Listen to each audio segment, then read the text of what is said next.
will come to order. Without objection, the chair is authorized to declare recesses of the committee at any time. Pursuant to Committee Rule 2E and House Rule 11-2H4, the chair announces that he may postpone roll call votes. Today, we meet to consider H.R. 5049, the NSF Major Research Facility Reform Act of 2016. And pursuant to notice, I now call up H.R. 5049, the NSF Major Research Facility Reform Act of 2016. The clerk will report the bill. H.R. 5049, a bill to provide for improved management and oversight of major multi-user research facilities funded by the National Science Foundation. Without objection, the bill will be considered as read and open for amendment at any point, and I'll recognize myself for an opening statement. This legislation addresses an issue about which the Science Committee has expressed concerns for the last 2 years: the National Science Foundation's past management of major research facility projects. I thank the Oversight Subcommittee Chairman, Mr. Loudermilk, for his initiative on this issue. The committee seeks to ensure that taxpayer dollars are not wasted on mismanagement and questionable cost. The bill will achieve that goal. It addresses gaps in project oversight and management through solutions identified by the NSF Inspector General, auditors, and outside review panel, and the committee's own work for a year and a half. Last December, NSF Director Dr. Cordova agreed to commission a study by the National Academy of Public Administration, NAPA, to take a closer look at how NSF could better manage large-scale projects. In a February hearing, we heard from the NAPA Study Committee's project director about the results of the 8-month study and the 13 recommendations NAPA made to improve NSF's management and oversight of cooperative agreements. Although NSF has begun to implement some of the recommendations, there is still a need to implement 4 key measures addressed in this bill: pre-construction verification of project cost, incurred cost audits, better control over contingency funds, and proper use of taxpayer-funded management fees. The bill's approach to these 4 measures ensures that no current or future large-scale project faces the same financial mismanagement that plagued the National Ecological Observatory Network, NEON. This committee held several hearings on the mismanagement of NEON. Last September, we learned that the project was likely to be $80 million over budget and 18 months behind schedule. I recognize that the NSF is taking steps to better manage the cost of NEON, which include firing the management organization. However, it is time to make systematic changes for all current and future major projects. The provisions in the bill have been developed with input from the minority, the NSF, and many stakeholders. Mr. Loudermilk also will offer a manager's amendment, which includes changes based on suggestions provided by Director Cordova. The first draft of this bill was provided to Minority Committee staff almost 2 months ago, and every member received the current bill at the same time when the markup was noticed last week. Although I believe the current NSF leadership is committed to improve its management of these construction projects, we need to make sure that NSF will make the systematic changes necessary in a timely fashion. This change for how the NSF does business should outlast the current administration.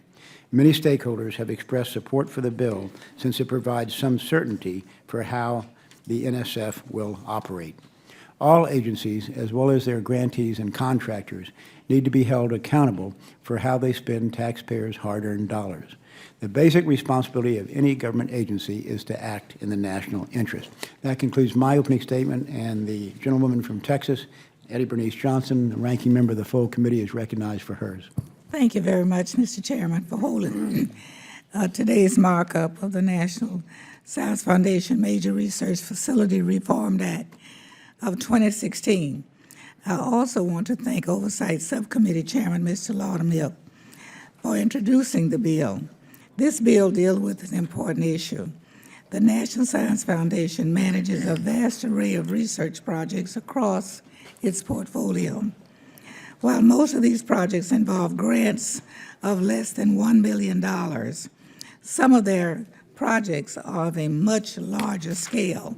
We recently held a hearing to congratulate the scientists working on one such endeavor, the LIGO project that detected gravity waves. As the LIGO project demonstrated, these efforts involving major facilities have the potential to generate profound breakthroughs in science. However, these major facilities also cost a lot of money. Properly managing those large expenses is critical to ensuring the success of the major facilities projects and ultimately critical to the advancement of science.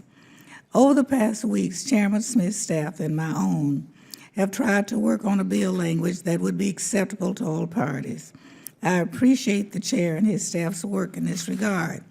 We made a great deal of progress, and I think that with the addition of the manager's amendment and my own amendment, I can support moving the bill forward in the legislative process. However, I do still consider this legislation a work in progress. We've been receiving feedback from the National Science Foundation, the National Science Board, and external stakeholders over the past week, and we continue to receive feedback on an ongoing basis. It is important that we continue to thoughtfully consider the views of these interested parties as we move forward, and quite possibly make additional modifications to the bill language as is needed. At the end of the day, those interested parties are the ones that will actually build the telescopes and conduct the groundbreaking science, and as such, their views carry great weight with me. Moreover, it is very important that we don't unintentionally increase the risk to the taxpayer for these large projects. I see our resident committee scientist, Mr. Foster, also has an amendment. As a person who has had experience conducting the groundbreaking science I just spoke of, I also place great value in his views, and I look forward to hearing about his amendment today. But again, Mr. Chairman, I appreciate the work and the work of your staff to reach consensus on this piece of legislation, and I yield back. Thank you, Ms. Johnson. And the gentleman from Georgia, Mr. Loudermilk, the sponsor of this bill, is recognized for an opening statement. Well, thank you, Mr. Chairman. I appreciate the opportunity to bring this bill to the committee for consideration today. H.R. 5049, the NSF Major Research Facility Reform Act of 2016, improves the management and oversight of multi-user research facilities funded by the National Science Foundation and ensures that taxpayer dollars are spent with transparency and accountability. The NSF funds a variety of large research projects through cooperative agreements, including multi-user research facilities, tools for research and education, and instrumentation networks. Current construction projects underway include the Large Synoptic Survey Telescope, the Daniel Inouye Solar Telescope, and the National Ecological Observatory Network, or NEON. These 5 to 10-year construction projects range from $350 million to $500 million in total project costs. Proper stewardship of taxpayer dollars is paramount when executing projects of this magnitude. This committee has held a number of hearings over the last year and a half on these large research projects, including several on the NEON project after learning about the mismanagement of appropriated funds. Specifically, the hearing discussed the finding of 2 financial audits of NEON conducted by the National Science Foundation's Office of Inspector General and the Defense Contract Audit Agency. One of those audits discovered that NEON was allowed to use federal taxpayer dollars for explicitly unallowable costs, including liquor, lobbying, and a lavish holiday party. Both audits of the NEON project were initiated by the NSF-IG due to concerns about the lack of review of costs by NSF. In addition, the NSF-IG had concerns about NSF's accounting financial controls of major research facilities prior to entering into the cooperative agreements. The IG's work, combined with the oversight of this committee, resulted in the National Academy of Public Administration conducting a commissioned review of NSF's management of cooperative agreements. The bill I am introducing today is a product of many recommendations made by the NSF-IG, the auditors, NAPA, and this committee. First, the bill enhances the role of the NSF Large Facilities Office in project management, giving it statutory permanence and ensuring that expert management staff at NSF work with scientific program staff throughout all phases of project development and construction. It also requires a senior agency official to have responsibility for oversight of the office. Second, the bill requires NSF to conduct cost proposal audits for all major multi-user research facilities with total project costs over $100 million. This will ensure that proposed construction budgets are reasonable while allowing NSF and the awardee to address all issues found by the auditors before construction begins. This small investment at the beginning of the award will pay off in savings for the life of the construction project. Third, the bill requires an incurred cost audit at least every 2 years during construction, starting 1 year after the execution of the agreement. These regular audits will help ensure that a project is on track and will detect problems while something can still be done to remedy the problem, not after the project is well on its way to being over budget or is already complete. Fourth, The bill increases agency control over project contingency funds by requiring NSF to retain the majority of the funds rather than the awardee. Reflecting the input of many stakeholders, the bill allows NSF to disperse contingency funds incrementally to the awardee to allow for project continuity and stability. Contingency expenditures must be supported by verifiable cost data, and the awardee must record and report all contingency expenditures to the NSF. Next, the bill closes loopholes for the use of management fees, codifying regulations that NSF has recently put into place to ensure taxpayer funds are never abused again. This prohibition includes alcohol, concert tickets, unnecessary travel, and lobbying. The bill also requires awardees to demonstrate a financial need to justify management fees be included as part of the award. Finally, the bill has a provision that supports the education of NSF grant awardees and their employees on the law that protects whistleblowers. It was thanks to a whistleblower auditor from DCAA that many of these issues with the NEON project were brought to light. The Science Committee takes the protection of whistleblowers very seriously. As a former small business owner and the former director of a nonprofit, I wholeheartedly understand the importance of accountability. The fact that NSF is mishandling American taxpayer dollars with little consequence is inexcusable. What is even more inexcusable is that NSF has received warnings about this kind of irresponsible spending over the past 4 years, and it has not taken adequate measures to resolve the matter. This bill will ensure that NSF makes the systematic changes necessary to restore confidence in federally funded research projects, and that taxpayers can trust us with their money knowing that it will be spent in the manner intended. I thank the chairman for his support in moving this bill forward, and I ask my colleagues to join me in passing these common sense reforms. I yield back. Thank you, Mr. Louderbill. We will now proceed with amendments listed on the roster, and the first up is the manager's amendment to be offered by Mr. Loudermilk, and he is recognized for that purpose. Thank you, Mr. Chairman. I offer a manager's amendment that makes some technical and minor changes to the Clerk will bill. report the amendment. Amendment to H.R. 5049, offered by Mr. Loudermilk of Georgia. Page 2, after line 8, insert the Without following. objection, the amendment will be considered as read, and the gentleman is recognized to explain his amendment. Thank you, Mr. Chairman. This amendment makes some necessary clarifications that improve the underlying bill. The amendment also responds to concerns raised by the NSF and minority committee staff on the language limiting management fees. Finally, the amendment makes it clear that the NSF will take enforcement actions allowed under federal regulations if an awardee does not comply with the provisions of this bill. This amendment is a good faith bipartisan effort to address concerns on both sides of the aisle by the NSF community. I urge my colleagues to support this amendment, and I yield back. Thank you, Mr. Loudermilk, and the gentlewoman from Texas, the ranking member, is recognized for her statement on the amendment. Thank you, Mr. Chairman. I'm sorry. I support Mr. Loudermilk's amendment, and I appreciate the majority's willingness to work with us to revise the language in the underlying bill. The manager's amendment reflects some of these negotiations. I might also add that some of these changes also reflect feedback we have received from outside stakeholders. It improves the bill, and I support it and yield back. Thank you, Ms. Johnson. I support the amendment as well, and without objection, I'll put my statement in the record. Is there any further discussion on the amendment? If not, all in favor say aye. Aye. Opposed, nay. The ayes have it, and the amendment is agreed to. We will now go to the next amendment, this one to be offered by Ms. Johnson, and she is recognized for that purpose. Thank you. I have an amendment at the The desk. clerk will report the amendment. Amendment to H.R. 5049, offered by Ms. Eddie Bernice Johnson of Texas. Page 4, line 4, through page 5. Without objection, the amendment will be considered as read, and the gentlewoman is recognized to explain her amendment. Thank you, Mr. Chairman. My amendment is pretty simple. It ensures that the National Science Foundation has the flexibility to use the right tool for the job. When verifying cost proposals for major multi-user research facilities, and it avoids potentially long and costly delays in major projects. The National Science Foundation uses rigorous cost analysis processes similar to other agencies such as NASA.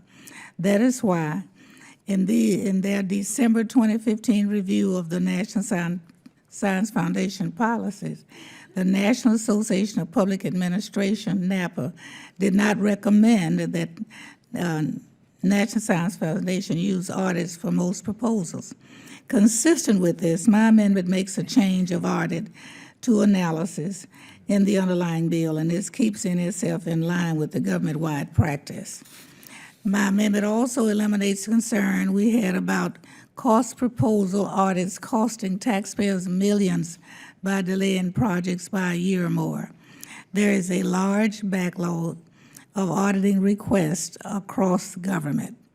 The Defense Contract Auditing Agency, the DCAA, has a major audit backlog and has been told by Congress to focus only on the Department of Defense. Since many agencies use DACA and backlog is spilling over to the private sector auditors, the agencies are still trying to figure out how to proceed, and it could take several years to catch up on this backlog. My amendment ensures that NSF projects are not held hostage to this backlog. This is a straightforward amendment, and I urge my colleagues to support it, and I yield back. Thank you, Ms. Johnson. And the gentleman from Georgia is recognized to speak on the amendment. Thank you, Mr. Chairman. I support Ranking Member Johnson's amendment and thank her staff for working with our staff on revisions to the amendment so that we can accept it. The bottom line is we all want to ensure that a project like NEON never goes off the rails again. The amendment requires NSF to have external cost analysis completed and certified on a project before the construction begins. If an external audit analysis has been completed before NEON began construction, I believe NSF would have discovered many of the project's issues sooner rather than later and saved millions of dollars. I thank the ranking member for working with us to ensure the taxpayer funds are not wasted on mismanagement, and I urge my colleagues to support the amendment. I yield back. Thank you, Mr. Loudermilk. I support the amendment as well, and without objection, my statement in support of it will be made a part of the record. Is there any further discussion on the amendment? If not, all in favor say aye. Aye. All opposed, nay. The ayes have it, and the amendment is agreed to. There is a possible third amendment, and does the gentleman from Illinois wish to be recognized to offer an amendment? Yes, I will offer an amendment, which I will Okay. actually withdraw at the end of my statement here. Okay. First off, I'd like to thank Chairman Smith and Ranking Member Johnson for your hard work on this bill, and I appreciate the majority's willingness to take stakeholder feedback on this bill, and I understand that more work will be done before it gets to the floor. Which is one of my main concerns. I have a number of concerns with this bill, and while I appreciate that the chairman and Mr. Loudermilk have expressed a willingness to continue to tweak the language, it seems to me that it would have been much more prudent to provide enough time for more complete shareholder feedback before we marked it up. The NSF Major Research Facility Reform Act seems at best to me to be an overly prescriptive bill, especially given how relatively few major projects the NSF constructs and their efforts so far to implement the lessons learned from recent projects. There is actually no shortage in the government overall of experience on how to manage projects, scientific projects of this scope. And instead of rushing forward with what is quite possibly unnecessary legislation, I would have hoped that the NSF and this committee could instead look to other federal agencies where there has been successful experience in managing projects similar to NEON, and in building and overseeing large scientific projects like, for example, the Department of Energy.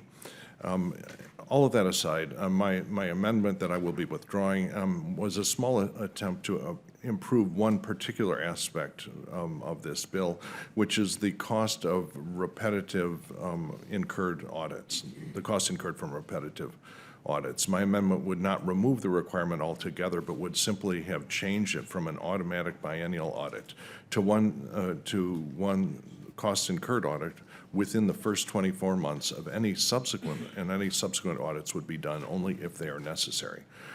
I would hope that my colleagues can see the prudence in avoiding unnecessary spending time and money on an audit requirement, especially if an initial audit shows little risk. Projects like these normally undergo regular reviews, which are, a form of oversight much less severe than an audit. And these will typically, if done well, these will typically uncover failure to deliver project milestones on time and on budget. And I thank you again, Mr. Chairman, for allowing me to speak on this amendment. I hope that these concerns will be considered as the bill continues to evolve, and thank you, and I now withdraw my amendment. Okay. Without objection, thank you, Mr. Foster, for your comments. And let me say we always welcome the opportunity to discuss issues with you, and we'll continue to collaborate on this subject as well between now and the House floor. Thank you. If there are no further amendments or reporting quorum being present, I move that the Committee on Science, Space, and Technology report H.R. 5049 to the House as amended with the recommendation that the bill be approved. The question is on favorably reporting H.R. 5049 to the House as amended. All those in favor say aye. Aye. Opposed, nay. The ayes have it, and the bill is ordered reported favorably. Without objection, the motion to reconsider is laid upon the table. H.R. 5049 is ordered reported to the House. I ask unanimous consent that the staff be authorized to make any necessary technical and conforming changes, and without objection, so ordered. There's no further discussion. This completes our business and concludes the Science Committee markup. Without objection, the committee stands adjourned. Thank you all for being here, and thanks for your support of this bipartisan piece of legislation. Thank you.